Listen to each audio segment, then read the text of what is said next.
little dramatic poem written by my wife and composed by her mother, entitled, I Shall Love You When Your Money Has Gone, But I Shan't Be With You. Put the limelight on my teeth, boys. No, not that green one. Makes me look as though I've been drinking cabbage water. That's better. Have you got a handful of that wobbly music? Some blancmange stuff. That's the idea. There's a little sallow-idle man lives north of Waterloo, and he owns the toughest music hall in town.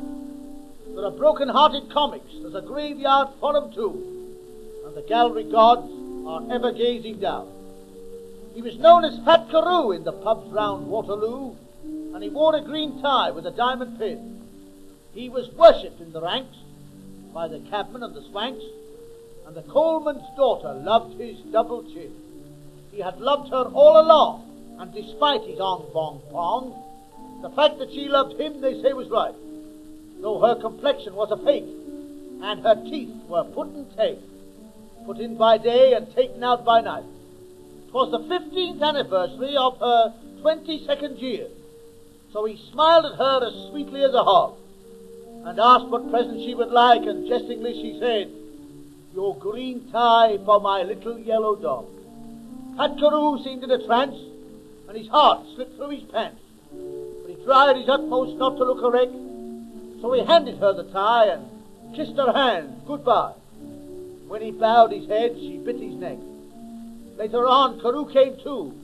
His tie had gone its true, and his tie pin with it. He seemed in a fog. He rushed like mad to find that she'd tied that tie behind to the tailpiece of her little yellow dog.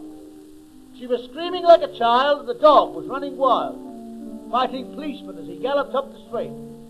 For the little dog called Tom, when he wagged his to and from, felt the tie pin urge him on to meet his fate.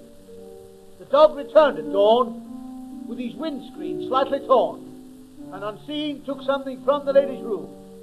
To another room he flew, saying, that's for Fred Karno, and silently he slunk out in the gloom.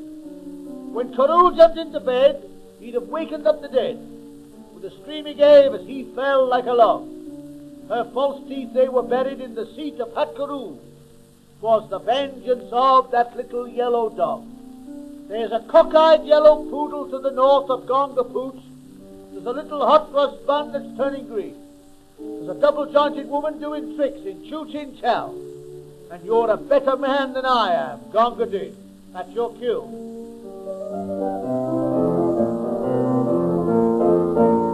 That's all of that one, people. Ta-ta. I'm going to have one now. Listen, people. A little dramatic poem. This is a new gag for me, making records. Here I am in the studio, surrounded by an audience of none. Well, I'll get as many laughs as I got at Bradford. Listen to this. Fly if your pigtail catches fire. Dive down the nearest sink.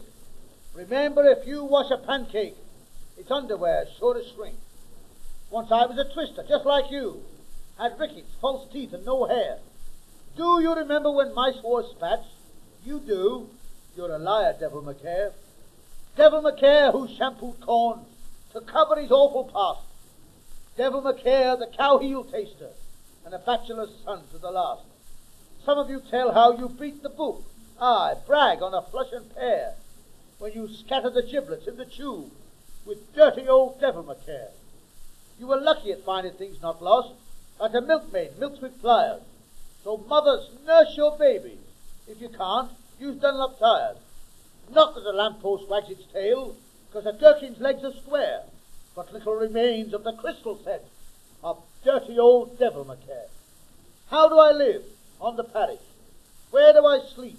In a tomb. I was born in a sardines graveyard, where treacle and sausages blew.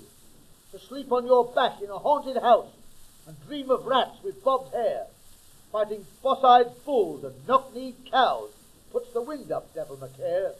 To wake and find you are 3 quid short, the lady lodges out. It makes you think what the parson knows when the feathers are lying about. We got drunk together the night we met. 'Twas a Japanese Yiddish wake, and I slipped my hand deep down in her purse, and I pinched her currant cake. Everyone said her legs were false, And I proved it so in the dark, for we tried to dance the can-can in tight, but her magneto wouldn't spark. So I reeled up the aisle and my braces broke, whilst crowd pelted me with bad egg. When the parson said, "Look what the wind's blown in," she hit him with one of her legs. What does it matter if rock cakes drop and pineapples fly in the air? 'Cause to death I shall cheerfully cry, "I'm sticking." But he'll say, "Pontoons only, devil may care. Give him me hat and socks, I'm going, the party's getting rough."